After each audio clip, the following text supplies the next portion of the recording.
So, I'm aware that many of the people that watch my channel are from Oklahoma, and I've had a few people ask me to look in the town of Ada and some of the murders that have taken place there. I'm not sure what I was expecting when I first started my quest for information on this case, but it definitely wasn't something as bizarre and gut-wrenching as this. If you think you can handle this gruesome true tale, then I encourage you to stick around. If you get queasy easily, then maybe this isn't the video for you. For those choosing to stay, let's get right into it. In late 1982, Debbie Carter was 21 years old and full of ambition. She graduated from the local high school just a few years prior and was now staying busy working 3 jobs.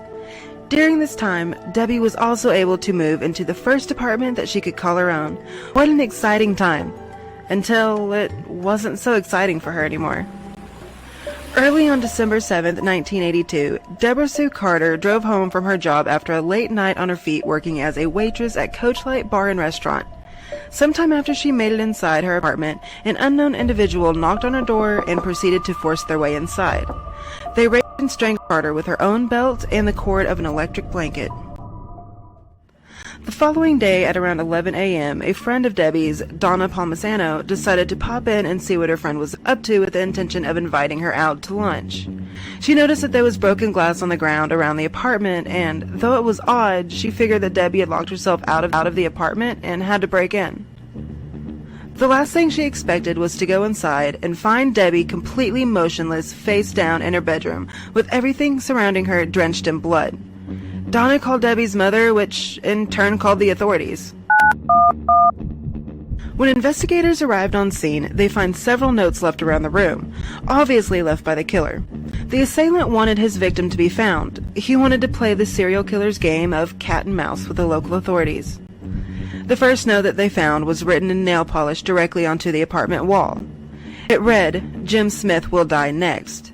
The second note was written on a table with ketchup, and it said, "Don't look for us or else."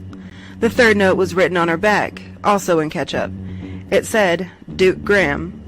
A fourth note on her chest was later discovered by the coroner and read only the word, "Die," also written in ketchup. Now, here's the most disturbing detail of this whole thing. During her autopsy, it came out that she was viciously raped and sodomized with this ketchup bottle to the point of internal bruising. She had head trauma, collapsed lungs, and bruises all over her body.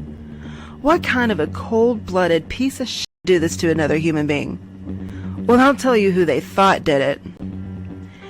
In May of 1987, 37-year-old Dennis Fritz and 34-year-old Ronald Williamson were arrested and charged with first-degree murder, first-degree rape, and rape instrumentation. The charge was delayed 5 years because of incorrect analysis on the fingerprints found at the scene. Dennis and Ronald both denied even knowing Carter, especially denying that either one of them had ever even stepped foot in her apartment before. The men fought to have these charges dismissed, never wavering on their claim of innocence. But by that point, the OSBI said that their hair found at the crime scene was consistent with that of Fritz and Williamson. Sounds like a shut case at this point, right? Well, that couldn't be further from the truth. After serving 11 years behind bars, Williamson and Fritz were both exonerated and released from prison in 1999 after new DNA testing was able to prove that the DNA found at the crime scene was not consistent with the 2 men as previously believed. Oops, so 11 years of innocent men behind bars. Kind of a big screw-up if you ask me. The exoneration almost didn't come fast enough, with Williamson being only 5 days away from execution at one point during all of this. In 2001, authorities were able to match DNA with a man named Glenn Gore, who was already doing a 40-year prison sentence for something completely different at the time. In 2003, Gore was first sentenced to death after receiving a guilty verdict, but he managed his way into a retrial, claiming that the hair found in Carter's apartment did not mean he was the one that committed the crime. His retrial was held in 2006, and once again, Gore received a guilty verdict, but this time the charge was lessened to life in prison without parole. If you stuck around to the end, let me know what you think of how the authorities handled this case. Should they have been more careful putting a name to the DNA from the beginning, or do you think it was an honest mistake? I'd love to hear your opinion on this. Please leave it for me in the comments below. See y'all next time. Good night.